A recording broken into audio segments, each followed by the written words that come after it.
Hey everyone, this is David Brandt with the Institute of Industrial and Systems Engineers. Before we get started with today's episode of Problem Solved, I wanted to remind you about registering for the upcoming IISE Annual Conference and Expo 2021, a virtual experience for learning and networking taking place May 22nd through the 25th. Whether it's live or virtual, there's always a reason I look forward to this event. But this year, we've got several reasons, the least of which is that Apple CEO and one of the world's most high-profile engineers, Tim Cook, will be accepting the Captains of Industry Award as part of this year's event. He's also scheduled to participate in a Q&A session during the virtual Captains of Industry Forum on May 24th with Auburn's IISE Student Chapter President Annie Dorsey. We also have 3 terrific keynote speakers who will share their vast knowledge from their respective industries, including Walt Emmer from Waffle House, Andres Medaglia from Universidad de los Andes, and Nadine Sarter from the University of Michigan. Sign up by May 3rd and save on your registration.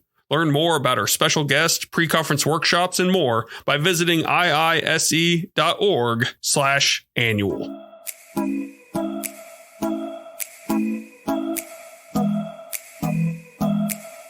This is Problem Solved, the IISE podcast, where we talk to industrial and systems engineers about their work, ideas, and solutions.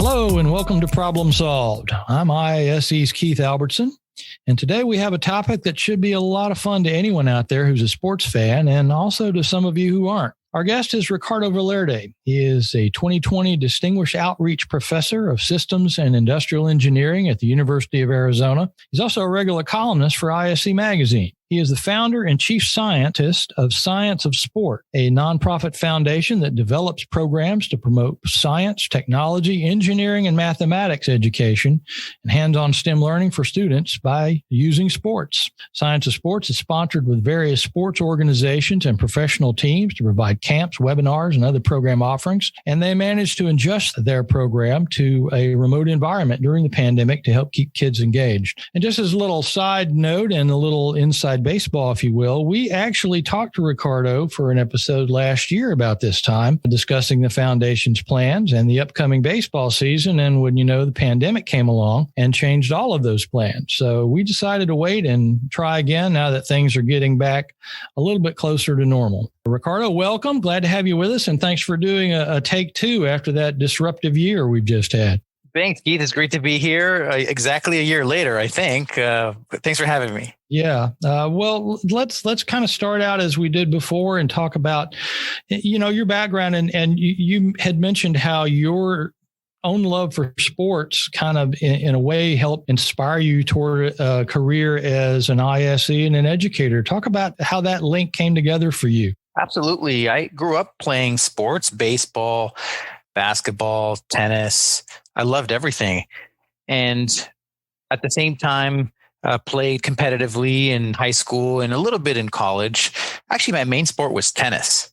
And around freshman year, I had to make a decision between studying engineering or playing tennis. It was really difficult to juggle both. So as you can imagine, I chose engineering. And that all worked well for me. Of course, went on to graduate school, went into academia, and the connection to sports really didn't become prevalent for me again until I had my first academic job.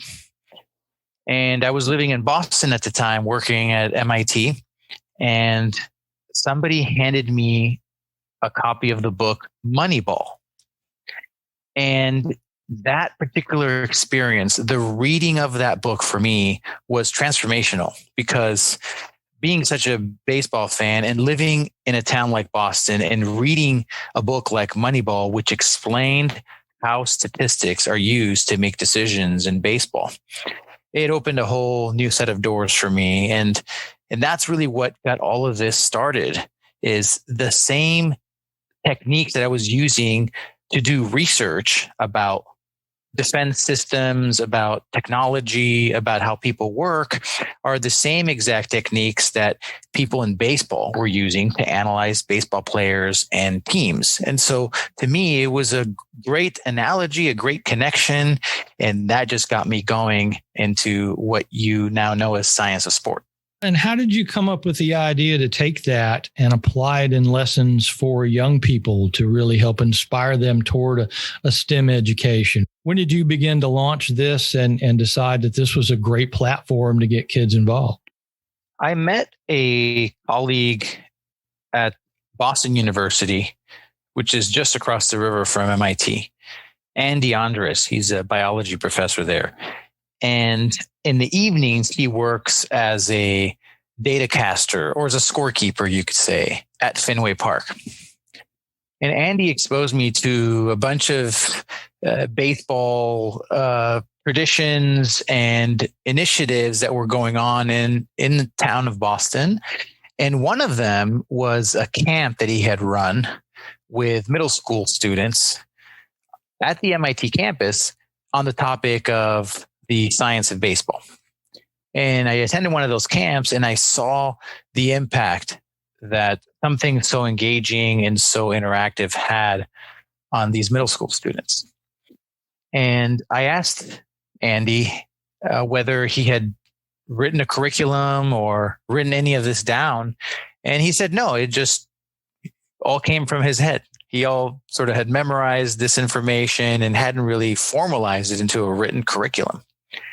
And at that point is when I realized there's an opportunity here, I think, to make something a little bit more formal, a little bit more structured so that we can scale this idea and move it just beyond this one instance in Boston and take it to other places. And actually around that time, I got a job offer to move to the University of Arizona. So I didn't have a chance to implement my idea in Boston because of the cross-country move.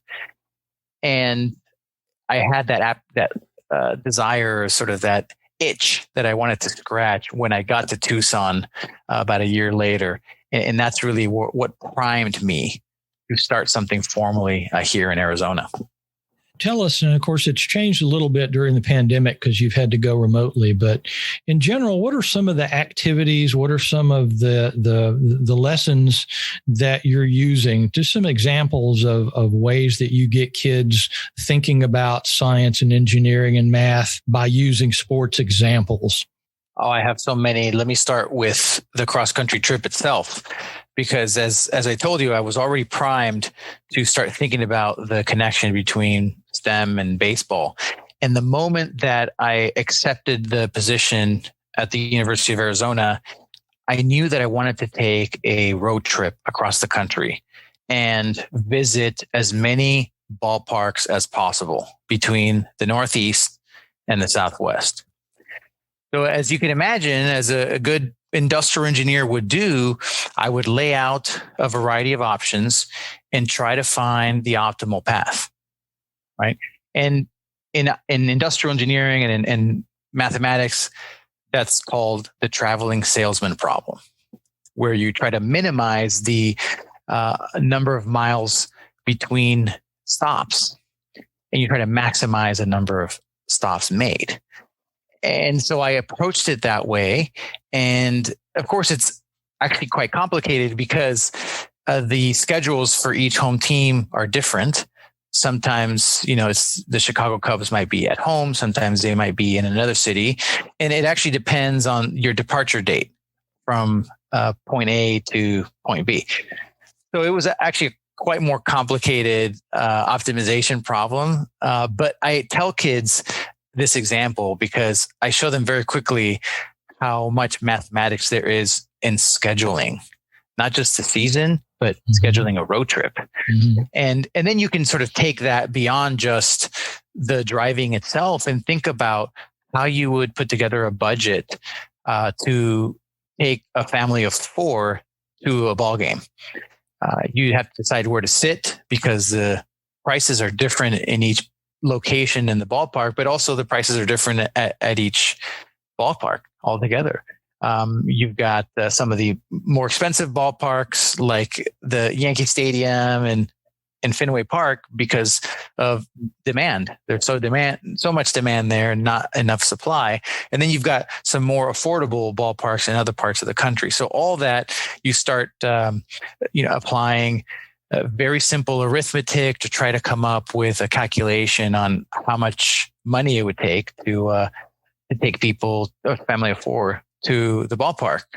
And my favorite examples also have to do with things that we take for granted, which is reading the back of a baseball card and just understanding how analytics tell you something about a player's performance and distinguishing between the kinds of statistics that are on the back of a card, like the number of home runs, that's a count statistic, and a player's batting average is a rate statistic, and how you use those and how you interpret those based on how many games or how many at-bats a player had. So you could see there's an infinite number of examples. I just touched on 3 of them, but this is a lifetime of work. Potentially, this could keep somebody very busy for a long time.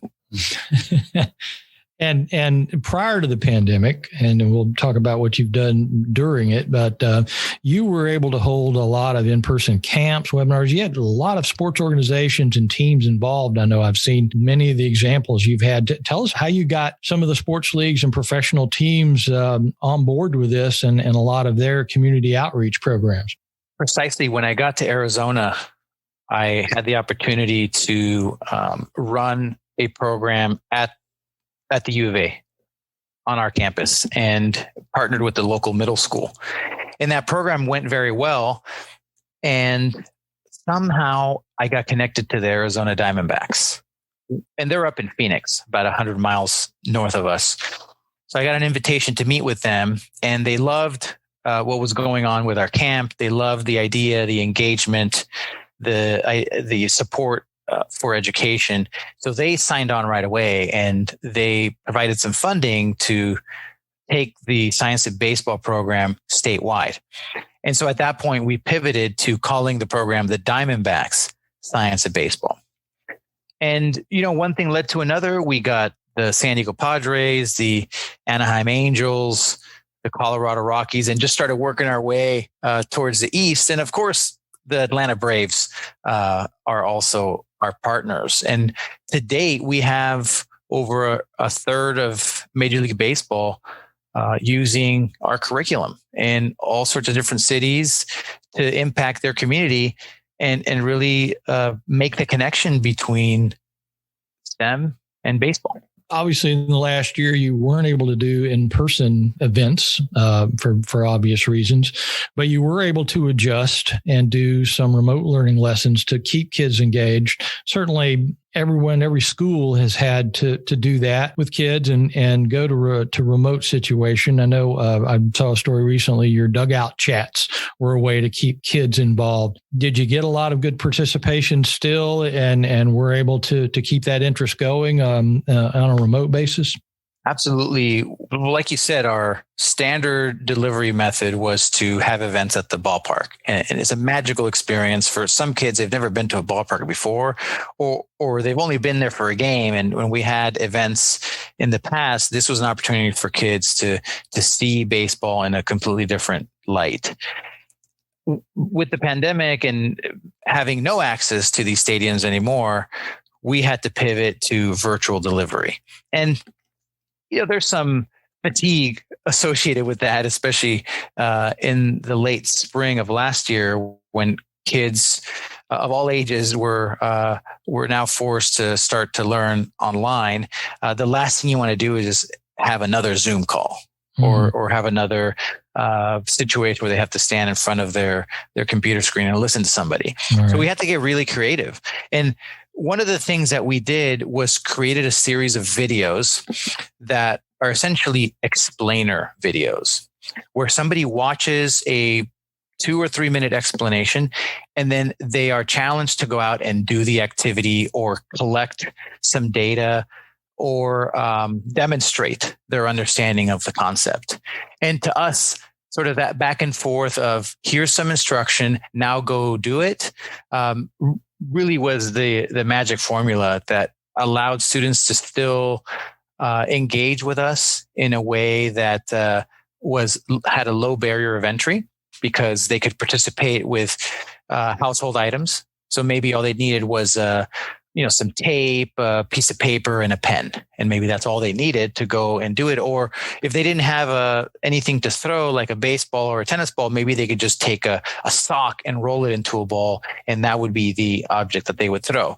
And then we would give them some specific guidance, like we'll go and draw your strike zone and try to throw and see if you can throw a strike, or see how many times you throw a ball. And it's a very deliberate, very intentional, but it was engaging. They had to get out of their chair in order to do it. It was not passive. It was a very active kind of task that was better than just sitting in front of a Zoom and listening to somebody give a presentation. Just being hands-on, and because you said it, they've been seeing so much, so many Zoom lessons, that just being able to get up and move around, and of course that's the fun of sports right there, is being able to move around some more. And now this program has had quite a bit of outreach. Have you seen a really good response from a lot of different communities? There are a lot of students out there who may not be as exposed to science and technology and math because of their environment, because maybe their opportunities aren't the same. Do you see a really good diverse group of kids helping to connect with these subjects by being able to use something like sports that everyone is enjoying and can appeal to? Absolutely. And we wanted to use this pandemic as an opportunity to promote equity by making our materials more accessible to students who maybe were underserved or just didn't have the access to technology. So one of the things that we came up with was to change the way that we distributed our content, that instead of using a teacher as the conduit, we would instead go directly to students. So I'll explain briefly how we used to do it in the past, and then you'll see the difference. Mm-hmm. In the past, what we would do is we would hold a teacher training at the ballpark, and we would invite teachers. It would be free for the teachers because the ball club would fund all the cost of the materials and the food and even give the teachers tickets to go to the game. Mm-hmm. So it was a good experience for the teachers. They would be energized. They would see the stadium, the sort of behind the scenes, and then they would get our curriculum. We'll go through it with them, and then they would take home a bin of equipment. And those materials in that bin were specifically designed for the teacher to run some of the lessons. Okay. But it was one kit, one bin for that classroom. And so that when that went away, our ability to train teachers directly went away. We had to then pivot and say, well, why don't we instead take the money that we would have spent on the teacher kit and instead maybe make 30 mini kits? And that way each student gets their own items. And we were able to get very creative with the budget and instead assemble 30 mini kits. We call those STEM activity bags. And that way each student would have, the 6 or 7 critical items that they would need to do the activities at home. And they would never have to go through their teacher to get the materials.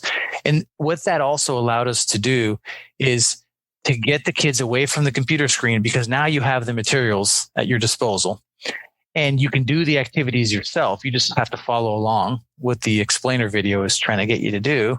And it also removes any cost barrier because we would ship the items directly to the student's home. Mm-hmm. And so now you didn't have to, have reliable Wi-Fi, or you didn't have to go to school because now the items were coming directly to your house. And there's another interesting unintended consequence of that, which is a lot of times there's more than one kid in the household. So it wouldn't just be the target student that we were sending it to, but it would also maybe be their sibling who would experiment and would have access to the same materials.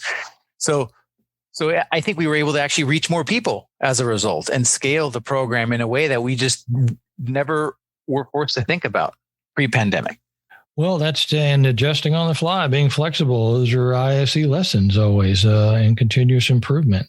What kind of feedback have you gotten from parents and teachers? I mean, they have to be relieved in a way to be able to see kids get up and move around and have some hands-on learning. What kind of buy-in have you gotten from educators as to the success of this program and how it's engaging kids? Well, we've been very fortunate to have tremendous support from the ball clubs. And that's translated into a lot of energy and excitement from schools. Not just teachers, but also school administrators. And so we actually use analytics to try to determine where we should focus the program. And what I mean by that specifically is rather than just providing random lessons, maybe geometry because we think it's interesting, or statistics because we think it's low-hanging fruit, rather than just shooting at the wall randomly, what we do instead is we talk to district leadership and in these school districts, and we ask them, tell us where your students are struggling. And they can answer that very easily, actually, through the data from standardized test scores. So in any given school district, I'll actually use a local one, Cobb County, out in your neck of the woods. Mm-hmm. So we were working with Cobb County. We asked them that question, where are your students struggling? And then they told us, here's the data from the standardized tests. You can see where our students are struggling based on that information. Then we said, great. Then we can tackle the areas that need the most help. And that's where we'll focus the curriculum. And so that's where you can have maximum impact in the areas that need the most help, right? So if there's a set of students who are struggling with expressions and equations, just to give an example, well, maybe that's what we focus the curriculum on. And then you can justify the investment and you can demonstrate to the sponsors, we're having maximum impact because these students were already good at other things. They were already good at geometry. So we don't need to reemphasize that. Mm-hmm. But they were struggling with expressions and equations. So that's where we go. And have you heard from them directly or indirectly what kind of success? Have they seen any change in test scores, or are there instances where you or a teacher, someone just sees the light come on? Are you seeing the results essentially come from these kids after they've gone through the program? Absolutely. We do a lot of assessment ourselves. We do pre and post tests to figure out where the students are before they engage with us, and then where they are a few weeks or a few months afterwards. And we have seen upward trends, no question. And we also are very proud of the fact that because most of our programming is offered in the summer, we also address this issue of summer learning loss. So we turn that around and we actually end up with summer learning gain. We're emphasizing the weaknesses. Essentially, we're addressing the weaknesses directly. And as a result, instead of falling behind, they're actually stronger going into the next academic year. So absolutely, we are data driven.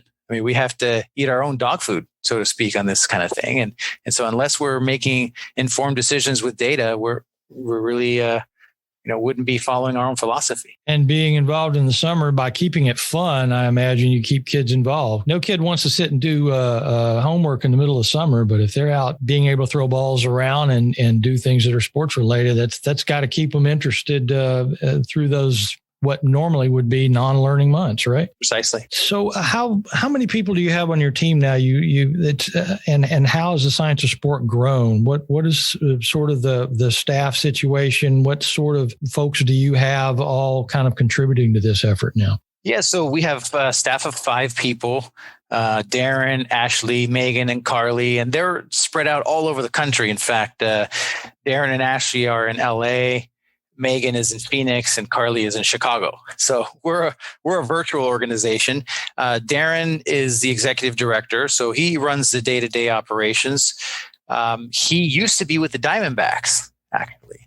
And so what happened is Darren was my counterpart in the program. So I was doing the academic part, and he was doing the baseball part. And after a few years of partnering with him, I asked him if he would be willing to come over and work for Science of Sport. And he made the jump from, left the MLB club and came over to join Science of Sport. And as a result, we were able to grow significantly because we now could approach multiple baseball teams, and we could even grow to other sports. So Darren helped us establish the Science of Soccer program with Major League Soccer teams, the Science of Basketball program with NBA teams, and we now also have a Science of Olympic Sports curriculum, which, as you know, we've got the Olympics coming up. Those got postponed too, but we've got them coming up this summer in Tokyo. So the timing is great. Yeah. What are your short-term, I guess, and long-term plans? I mean, as we move past the pandemic, and of course, as of right now, we don't know how that's going to play out, but we appear to be coming to the point where, kids are back in school in most places now, and there may be, in the not too distant future, a chance to do things in person again. What sort of future plans do you have? What sort of outreach? Are you hoping to get back into camps and that sort of thing before too long? How's that shaking out right now? Well, our first objective is to just get back to what we were doing before. We lost a lot of clients over the pandemic because, their budgets were very tight. So number one objective in the near term is to recover to the state that we were at a year ago. And we're seeing that already, by the way. We're seeing our past clients come back and tell us that they're ready to re-engage. So that's great. And we've actually just agreed to do a program for the Chicago Cubs. So we now have a new client, which we didn't have a year ago. Great. And then step two is try to dream up our next move in terms of the scope of what we offer. And there's been a lot of discussions about esports for us. Mm-hmm. And, if you really paid attention to how kids were spending their time during the pandemic, they were playing a lot of video games. Mm-hmm. And so what can we do in relation to that? And how can we merge these worlds of traditional sports and esports? And we're not the first people to ask that question. I mean, it turns out some of the franchises that we work with actually have invested in esports heavily. So I'll give you a couple of examples. The Dallas Mavericks, who are owned by Mark Cuban, they actually also own a competitive esports team, mm-hmm. right? And so you can look all around. They're not the only one. They exist all over the country and actually all over the world. There are other sports teams in countries like Australia and a lot of places in Europe as well that are investing in esports. And so for us, the overlap is quite obvious when you think about some of the esports like the Madden NFL game. So you've got the connection to Science of Football there. The FIFA soccer game, Science of Soccer is the overlap. There's also a game called Rocket League, which is two race cars playing soccer against each other. And the laws of physics are sort of out the window. It's this pretend world where you don't, F doesn't necessarily equal MA, but you can see the connection. Like, hey, if somebody wants to get really good at Rocket League and also learn soccer, there's the overlap. And so our thinking along those lines is, well, how can we take advantage of the fact that there's just so much accessibility to esports? And there are a lot of lessons to be learned there as well about how the game works and what the STEM is. And we're no longer limited to just the geometry or the expressions and equations. Now we can bring in technology mm-hmm. a lot more clearly. And one interesting connection is, well, how do you even develop a game? Now you've got computer programming. Now you've got engineering. and it's a lot more evident. And how do you play across a network? Now you've got computer networking and computer science. So that opens up a whole new set of opportunities for us, which elementary and middle school kids, they understand esports. They're natives. I mean, they grew up in that environment. They don't know what a CD-ROM is. They don't know what a floppy disk is, but they know what Wi-Fi is all about. So let's use that to our advantage. And you get a bunch of kids who may not be baseball fans or basketball fans, but they're into gaming. So now you've tapped into a whole new group of potential students, I would think there. Absolutely. And it sort of makes the data on the back of a baseball card seem so archaic. When you think about gamers and esports, there's a whole culture of analytics around that. And think about how much more data they can collect about esports players' performance. It's terabytes of data. It's amazing. Well, we grew up with the baseball card, so I can certainly relate to that. And you mentioned one of your inspirations. We talked about this last time too, was reading Moneyball, and just the rise and the growth of data analytics in sports has gone off the charts in the last few years. We have teams now that have data analysts on staff. There's some general managers who have more of a background in that than they do in the actual sport. It has really taken over sports, and pretty much every sport that we see is relying on that kind of data analytics now, isn't it? Is this something that's just going to continue to grow? Absolutely. I mean, I think Major League Baseball is the most sophisticated of any of the pro sports in terms of how they utilize data, how much they invest in personnel to help them understand not just their current team, but also drafting decisions and even, players in their minor league system. I think the Houston Astros for a long time were known as a leader in Major League Baseball in terms of their analytics. I would put the LA Dodgers on that list as well. I mean, I've gotten to know their sports performance department. They have 7 or 8 people with STEM degrees that are doing all sorts of analytics of not just the players on the 40-man roster, but also their minor league system. So it's a massive investment, and any edge that you can get in that sport translates to wins and hopefully translates to revenue. And it's no coincidence those are successful teams too. So I think, they sort of set the model. Other teams see how they're using it effectively to draft, to develop players, and to strategize. And then they're all going to follow suit, because that's the way it works in sports. Somebody has a good idea, somebody's going to take it. That's right. Well, Ricardo, this has been great, and we definitely are glad we could follow up again and talk to you about this. Anything else about Science of Sport that you'd like to add, just to let people know? It's at sciencesport.org if they want to go check out more on the web. Anything else that you'd like to pass along to folks if they're interested? Yeah, please visit our website. You got it right. We're on all the social media channels as well. We're always posting materials and videos, and we'd love to develop new relationships in new cities. I mean, we are in a bunch of cities already, but we don't need to have a professional sports team in a city for us to go there. I mean, we've worked in places there are no pro sports.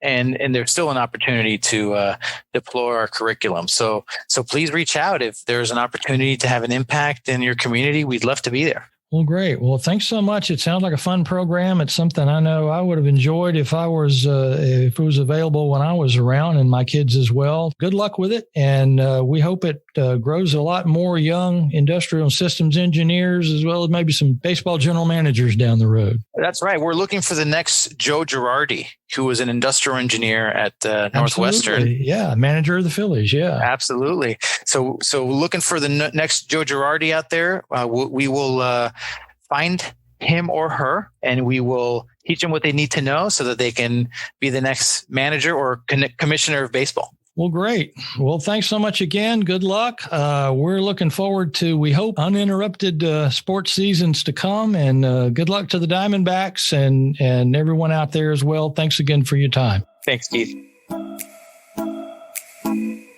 Thanks for listening to this episode of Problem Solved, the IISE podcast, a production of the Institute of Industrial and Systems Engineers in Metro Atlanta. This podcast is produced by David Brandt, Keith Albertson, and Michael Hughes, and edited by David Brandt. You can listen to all episodes of Problem Solved and learn about sponsorship opportunities by visiting our website, podcast.iise.org. You can also learn more about IISE at the Institute's website, www.iise.org.